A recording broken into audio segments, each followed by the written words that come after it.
Hi, this is Grahame Morris, Member of Parliament for Easington, with a roundup of the week's events in Parliament. This week I attended an event organised by Guide Dogs for the Blind and the RNIB to hear about concerns from blind people about pavement parking, obstructions to the pavement, and I've agreed to table some parliamentary questions and to raise their concerns in Parliament. I also attended a meeting of the RMT Parliamentary Group, and again I've agreed to take up some of the issues surrounding the failure of the Northern Rail franchise as a result of the new timetabling arrangements and about driver-only operated trains. I attended an event and met some of the inspectors from the RSPCA about animal welfare. Again, it's a big issue, and I've agreed to table some questions about animal welfare. I did speak in the statement on the Grenfell fire. It's a year this week that 72 people lost their lives in a terrible fire that was avoidable.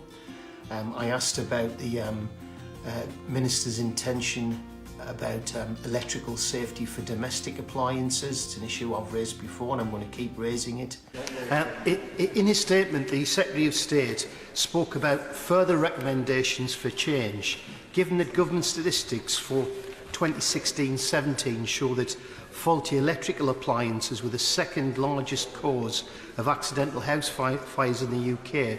Does the Secretary of State support my EDM 1119 on PAT testing of domestic electrical appliances? I will have to confess to the honourable gentleman, I'm not sort of conscious of his EDM, but I will certainly say to him that I will look at that in due course to see the specific point that he has made, and if there are issues that come through from that, I will certainly commit to write to him in respect of his early day motion.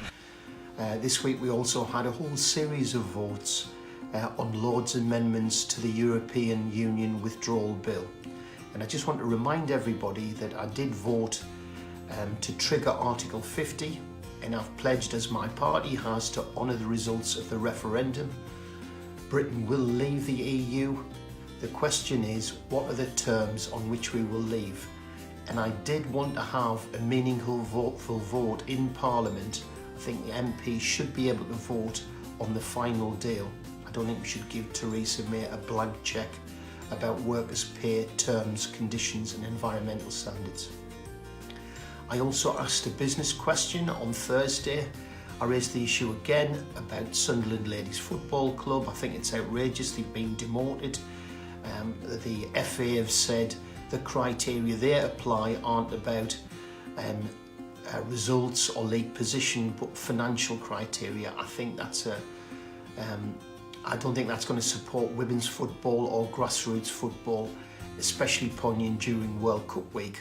The country's being gripped by World Cup fever, and I must confess I've got mixed loyalties, having got both Mexico and England in different sweeps. But may we have a debate on the role of the FA in encouraging grassroots and women's football? There's been a perverse decision to demote Sunderland Ladies Football Club 2 divisions, not based on results or league position, but based on financial criteria, and I think that's a retrograde step to encouraging the game. May we have a debate about it? Leader of the House. Well, I'm sure the honourable gentleman will realise that the Minister is herself a keen footballer and would no doubt be delighted to hear from him directly. But in this time of World Cup, as he says, football fever, it might well be a subject to raise with the Backbench Business Committee to seek a debate that all honourable members could join in. I also tabled a parliamentary early day motion praising the work of Southampton Primary School, who've launched a campaign and are making efforts to fight period poverty.